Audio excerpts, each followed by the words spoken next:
Olá, amigos do YouTube. Vou responder a pergunta do Tayan Alves.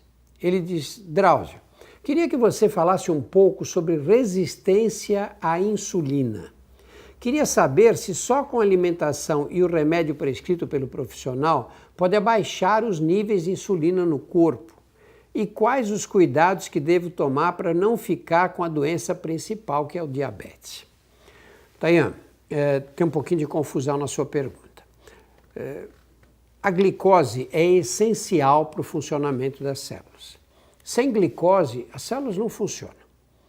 Só que a glicose é incapaz de entrar na célula sozinha.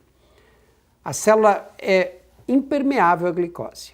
Ela precisa da insulina presente para abrir a membrana de modo que a glicose consiga entrar. A insulina é como uma chave que abre a porta da célula para a entrada da glicose, que aí vai fornecer energia para o funcionamento dessa célula. O que acontece na resistência à insulina?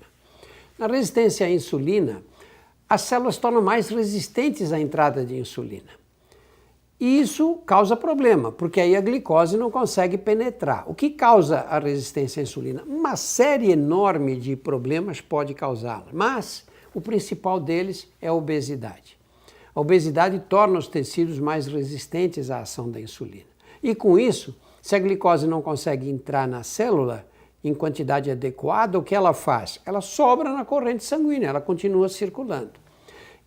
Glicose em concentração mais alta na corrente sanguínea é um problema, porque os tecidos não estão acostumados com essa quantidade mais elevada.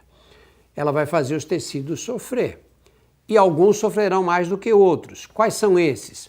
O endotélio dos vasos, aquele tecido que reveste a parte interna dos vasos. Esses vão sofrer.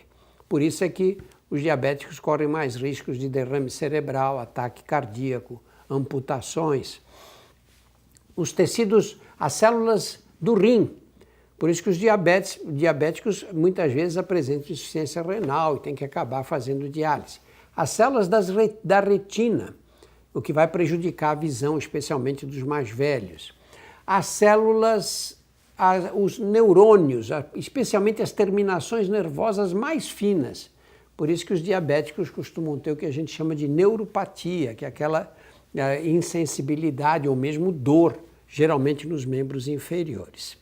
O que se recomenda para quem começa a ter uma glicemia que vai subindo? A glicemia normal é até 100. Você foi lá, fez glicose, deu abaixo de 100, está normal. De 100 a 125, a gente considera que nós estamos em uma fase que alguns chamam de pré-diabetes. Não é um nome muito adequado, mas muitos chamam assim. Acima de 125, feita de manhã, em jejum, direitinho, aí você é considerado diabético. O que você tem que fazer para evitar, se você está numa fase aí meio na fronteira? Você tem que fazer comer menos carboidrato, comer menos doce, muito pouco doce, chocolate, comer pouco arroz, pouco pão, pouco macarrão e pouca batata. Então, esses carboidratos é que são o seu problema. Você não pode jogar uma grande quantidade de carboidrato na circulação, por quê? Porque aí você já estava com glicemia mais alta, vai aumentar mais ainda.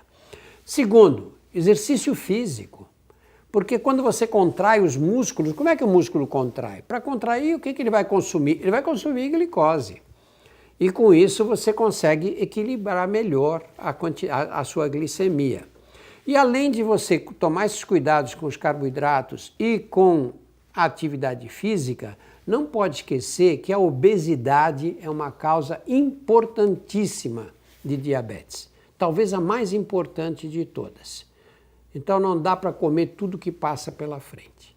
Tomando esses cuidados, atividade física, controle do peso e redução do volume de carboidratos que você ingere, você reduz o risco de desenvolver a doença.